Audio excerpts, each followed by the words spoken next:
salut à tous et bienvenue sur InfoCatch. Ah, on est parti donc pour mes moments à retenir lors de cet épisode donc de SmackDown donc du 23 mai 2025. Honnêtement, franchement, c'était un épisode de SmackDown assez cool. Bon, il faut savoir hein, que cette nuit, on nous a teasé deux choses. Le show de Saturday Night Main Event qui arrive donc dans quelques heures et où honnêtement, franchement, on n'a vraiment pas appris grand-chose et que honnêtement, c'est très bien que Saturday Night Main Event, depuis son retour, c'est vraiment devenu de la merde.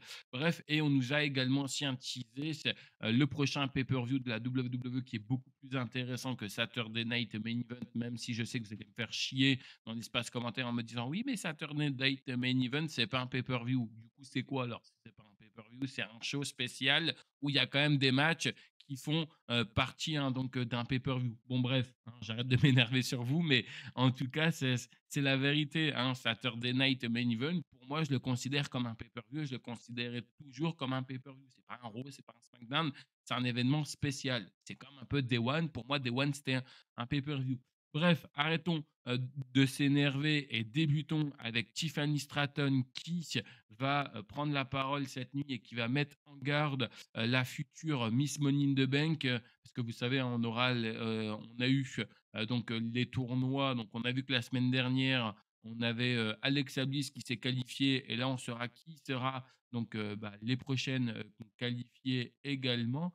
Donc elle va dire que si la prochaine Miss Money in the Bank choisit Tiffany Stratton, elle sait ce que c'est d'être Miss Money in the Bank, elle sait ce que c'est d'encaisser la mallette Money in the Bank parce qu'elle l'a fait et elle sait ce que c'est également aussi donc de devenir championne hein, parce que également Tiffany Stratton l'année dernière c'était elle qui était Miss Money in the Bank et donc du coup elle a réalisé l'exploit en devenant championne mais ça du coup on le sait donc elle met en garde la future Miss Money in the Bank mais celle aussi qui sait déjà tout ça et qui a déjà passé par la même étape que Tiffany Stratton. Il s'agit donc de Alexa Bliss. Alexa Bliss qui elle sera uniquement là donc pour se moquer un petit peu donc de Tiffany Stratton concernant hein, donc son avertissement parce que comme je vous l'ai dit, elle le sait également ce que c'est Alexa Bliss, elle qui est déjà devenue Miss Money in the Bank et qui a encaissé, si je dis pas de conneries, je crois que c'était le soir même où elle est devenue Miss Money in the Bank dans le main event, elle avait encaissé sa mallette et elle était devenue une nouvelle fois championne. Et honnêtement, franchement, c'était cool ce jour-là. Bref, ne me demandez plus la date, je n'ai plus de tête et je crois qu'elle l'avait encaissé sur Nia Jax si je ne dis pas de conneries. Bref, puis ensuite, après, assez rapidement, il faut savoir qu'on va enchaîner avec le premier match de qualification justement de la soirée où on aura Charlotte Flair qui va venir répondre donc à Tiffany Stratton parce qu'il faut savoir que Tiffany Stratton s'était vanté de l'avoir battue du côté de WrestleMania 41. Après, en même temps, c'est un peu normal. Hein. Tiffany Stratton, ça fait moins d'un an qu'elle était dans le roster principal. Et quand tu bats une tête d'affiche comme Charlotte Flair, il y a de quoi se vanter. Donc, du coup, je comprends Tiffany Stratton. Par contre, Charlotte Flair qui n'a servi strictement à rien. Et un face-à-face qui était très intéressant. Il s'agit de ce face-à-face entre Julia face à Tiffany. Ça, par contre, c'était très intéressant. Mais ce qui était aussi drôle à voir, c'est-à-dire que en gros, personne dans le public n'était vraiment hypé de voir la présence donc de Julia cette nuit parce que certes, il y a eu la musique donc de Alexa Bliss où le public a explosé, était très content de la revoir, alors que Charlotte Flair,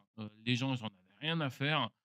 Pareil, Julia, il y a quasiment personne qui en avait strictement rien à faire. Et Zelina Vega, n'en parlons même pas. Sachant que là, comme je vous l'ai dit, on est parti avec le premier match de la soirée, hein, qui est ce match de qualification pour savoir qui ira rejoindre Alexa Bliss. Rhea Ripley et Roxanne Perez qu'on a vu du côté de Raw. Donc là, on a Julia qui fait face à Charlotte Flair qui fait face à Zelina Vega. C'était un très bon match. Hein. Même Zelina Vega, franchement, je trouve qu'elle s'est bien démarquée.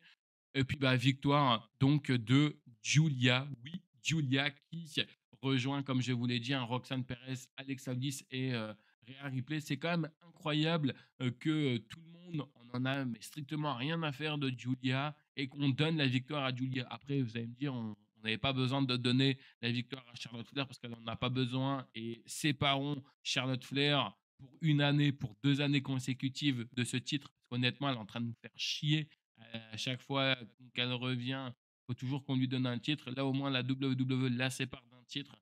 et je trouve ça vraiment très cool. Après, Zelina Vega, ça reste Zelina Vega, mais c'est vrai qu'il n'y a pas eu énormément de hype du public pour Giulia. En tout cas, c'est mon ressenti. N'hésitez pas d'ailleurs à me dire si vous êtes content ou non que Giulia euh, est qualifiée. On verra en tout cas, parce que pour l'instant, on n'a pas encore la carte au complet, mais de savoir qui sera tous les qualifiés et qui deviendra Miss Money in the Bank. N'hésitez pas d'ailleurs à me donner, vous, votre avis dans l'espace commentaire. Pour moi, c'est une personne qui devrait, en tout cas, le mériter, comme une Roxane Perez. Julia également, mais est-ce que le public est derrière? C'est compliqué. En tout cas, on verra bien si jusqu'à Money in the Bank, le public change de camp. Mais pour l'instant, c'était vraiment très bas l'acclamation, hein, donc de Julia. En tout cas, c'est le ressenti que j'ai eu. Ensuite, on a eu un match où tag team où nous avons eu. Alors attendez, je vais juste décaler un tout petit peu. C'est pas de ce bon côté, c'est pas grave. Hein, je ne couperai pas. On a Jimmy Uso et Rey Fenix qui ont fait face à Jacob Fatou et alors maintenant, c'est plus Jeff Cobb, mais c'est JC, c'est Matteo. C'est complètement débile hein, de lui avoir changé ce prénom. Bon, ben, maintenant, c'est JC Matteo. Bon, de toute façon, j'ai pas grand-chose à dire en fait hein, dans ce match, hormis que c'était une victoire donc de Jacob Fatou et de Jeff Cobb. Ah si, ce qu'il faut retenir, c'est qu'il y a eu encore une fois, comme depuis un sacré moment, des tensions toujours, que ça soit entre Solo Sikoa et Jacob Fatou, mais que ça soit entre Jeff Cobb ou JC Matteo, appelez-le comme vous voulez, et Jacob Fatou. Et puis en plus, je vous en parlerai juste après, mais ce qui a été annoncé, c'est pour la semaine prochaine, c'est une possibilité de qualification pour Jacob Fatou qui pourrait potentiellement ou non rejoindre Solo Sikoa donc dans le Money in the Bank parce qu'il aura sa chance pour le Money in the Bank la semaine prochaine. Ensuite, bah justement, on parlait donc du match de qualification donc du Money in the Bank. Hein. On a vu qu'il y avait uniquement pour l'instant que Solo Sikoa qui a été qualifié. Là, on a Aleister Black, LA Knight et Shinsuke Nakamura qui se sont affrontés. C'était un très bon match. Victoire de LA Knight. En fait, LA Knight, il gagne parce il a été vraiment optimiste total. C'est-à-dire, en gros, il a vu l'opportunité, il l'a saisi. Et puis, honnêtement, franchement, bon, est-ce que les trois le méritaient? Oui, les trois le méritaient, mais après, avec l'issue du match, on comprend comment il a fait. En fait, c'est très simple. Il reste dans le ring Shinsuke Nakamura et Aleister Black avec LA Knight qui est complètement KO à l'extérieur, mais qui essaye de revenir sur le ring. Shinsuke Nakamura qui va essayer donc de tenter son Kinshasa, mais qui est contré par le Black Mass Aleister Black. Et en fait, sorti de nulle part, LA Knight qui débarque, qui dégage Aleister Black à l'extérieur du ring et qui fait le tombé en fait sur Aleister Black. Donc victoire donc de LA Knight et qui est le deuxième qualifié. Comme je vous l'ai dit, on verra bien en tout cas qui ira rejoindre Solo Sikoa et LA Knight parce que pour l'instant et cette nuit que 2 matchs de qualification ont été annoncés. Ensuite, bah, on apprend que pour la semaine prochaine, Bianca Belair est de retour. Hein, en fait, on a vu un petit segment d'elle où malheureusement elle s'était pété les doigts, donc c'est pour ça qu'on ne voyait plus Bianca Belair depuis un sacré moment. Puis en plus, j'ai envie de vous dire que c'est pas plus mal parce que avec ce qui s'est passé entre Jade Cargill et Naomi, on en avait un petit peu marre, ça a stagné un petit peu.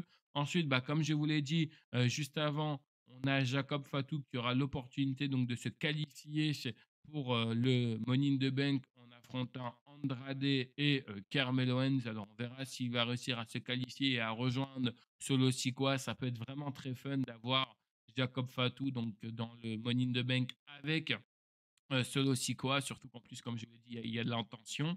Ensuite, pareil, chez les femmes, on aura ce match qui est vraiment très bon et que bah, les deux et demi, hein, désolé si je manque de respect à Naomi, mais en tout cas, pour le moment, elle ne m'emballe pas plus que ça, même si on essaye de la monter, mais je pense pour moi qu'il est un peu trop tard, qu'il fallait déjà la monter depuis bien longtemps, mais bon, bref, c'est pas grave. Donc pour moi, du coup, pardon, pour la semaine prochaine, on aura Jade Cargill qui fera face à Nia Jax, qui fera face à Naomi, hein, qui sera la prochaine, enfin la cinquième, si je dis pas de conneries, qualifiée, on le sera. Et puis, bah, la dernière chose qui a été annoncée, c'est le retour donc de John Cena. En plus, c'est quand même incroyable qu'on met John Cena avec ce titre, alors qu'on sait que dans quelques heures, il affronte R-Truth. Je ne sais plus si c'est pour le titre ou non, mais imaginez-vous, hein, parce qu'on sait très bien la logique de la WWE ou non, imaginez-vous que c'était un match de championnat. Je ne sais même plus, hein, si c'est un match de championnat. Et puis personnellement, j'en ai strictement rien à faire. Mais ce qui me fait délire, c'est qu'on voit John Cena avec un titre. Et si du côté de Saturday Night Main Event, John Cena John Cena doit défendre son titre face à R-Truth, c'est quand même incroyable que la WWE nous spoil d'une victoire de John Cena. Après, j'ai envie de vous dire, est-ce que vous pensez vraiment que R-Truth va devenir champion de la WWE face à John Cena? Hein, ça, c'est un autre débat. Et du coup, on est parti avec le main event de la soirée. Alors, il n'y a pas de surprise, hein, pour le main event de la soirée. Si vous avez vu le titre de la vidéo ainsi que la miniature, on a eu un très bon match entre les Street Profits d'un côté et Fraxium de l'autre, avec le talent de Fraxium depuis leur début, hein, c'est-à-dire aucune défaite, que des victoires. Moi, dans ma preview, en plus, je l'ai noté en titre, je m'attendais à ce qu'on ait des nouveaux champions par équipe, jusqu'à ce que, bah, bien entendu, hein, les euh, Wyatt Six en ont décidé autrement. Les Wyatt Six, hein, qui vont venir coûter ce match, et puis bah, les Wyatt Six, hein, qui vont s'en prendre aux pauvres Street Profit. Et d'ailleurs, en parlant des Wyatt Six, ça serait tellement fun, et j'en suis sûr que ça va arriver, mais que Alexa Bliss rejoint ce clan.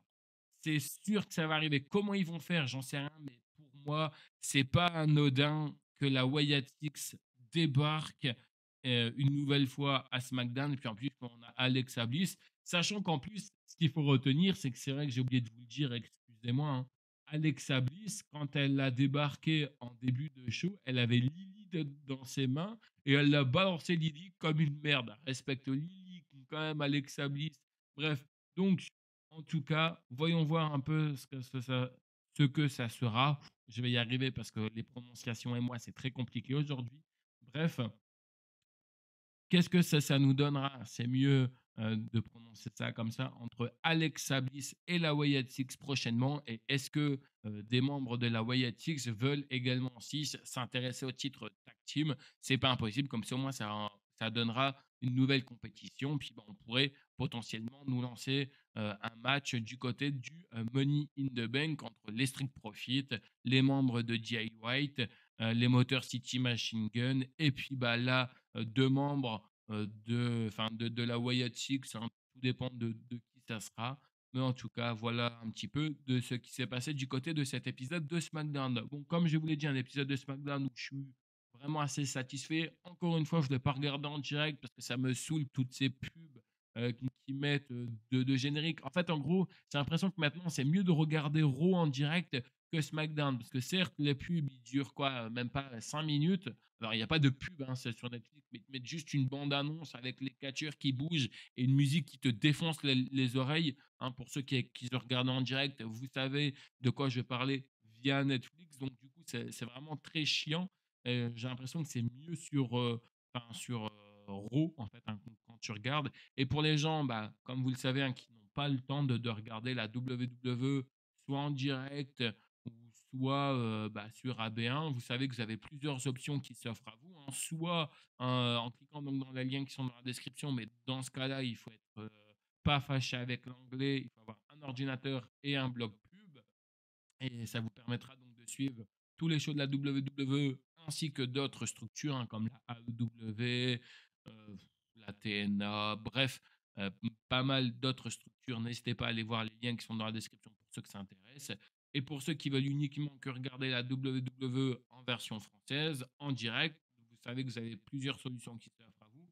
Soit en téléchargeant un VPN gratuit, j'insiste bien sur le mot gratuit pour le VPN, et dans ce cas-là, vous utilisez chez Netflix, et puis bah, vous pourrez regarder en version française, ou alors bah, pour les gens qui ont déjà un VPN, bah, utilisez-le, et pareil, ça fonctionnera également si sur Netflix.